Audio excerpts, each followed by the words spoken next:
उपवासाला बरेच तळलेले पदार्थ खात असाल, पण हे पौष्टिक हिरवे मूग कधी तुम्ही उपवासाला खाल्ले आहेत का? एकदा जरी थोडे खाल्लेत तरी पूर्ण दिवसभर शरीरामध्ये ऊर्जा टिकून राहते. हे उपवासाला खाल्ले जाणारे पौष्टिक गोड मूग आज आपण बनवणार आहोत. हिरवे मूग वापरून हा पदार्थ बनतो आणि अगदी 5 मिनिटांच्या आत तयार होतो. तर चला झटपट रेसिपीला सुरुवात करूया. मध्यम आकाराच्या वाटीने हिरवे मूग मी इथे 7 तासासाठी भिजवून घेतलेले आहेत आणि भिजल्यानंतर हे असे छान फुललेत.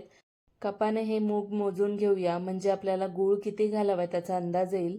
कपाने मोजल्यानंतर हे भिजवलेले मूग जवळजवळ 1.25 कप इतके बसलेले आहेत.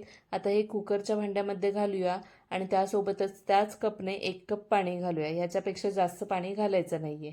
कुकरचं झाकण लावून मध्यम गॅसवर फक्त 1 सिटी आपल्याला काढून घ्यायचे, म्हणजे हे 1 सिटीमध्येच चांगले मूग शिजून तयार होतात.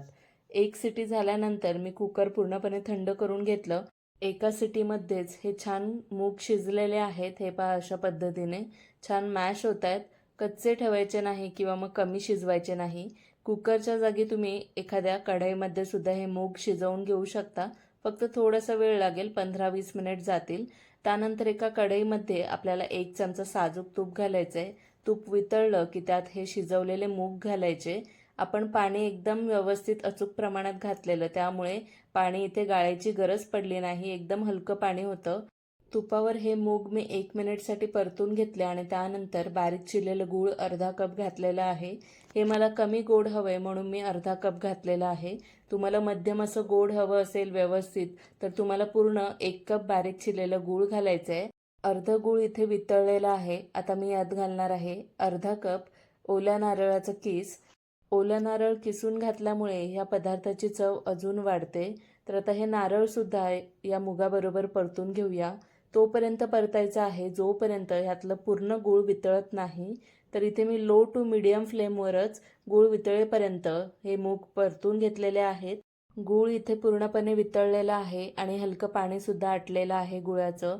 तर आता इथे घालूया पाव चमचा वेलची पूड आणि 2 चिमूट सैंधव मीठ. उपवासाला खात असाल तर सैंधव मीठ घाला आणि असंच नेहमीसाठी खाण्यासाठी बनवत असाल तर साधं मीठ घातलं तरीही चालेल. वेलची पूड आणि मीठ घातल्यानंतर हे थोडं मिक्स करून घेऊया. मिठामुळे कोणत्याही गोड पदार्थाची चव वाढते, त्यामुळे थोडंसं चिमूटभर 2 चिमूटभर मीठ तरी घालायचंच.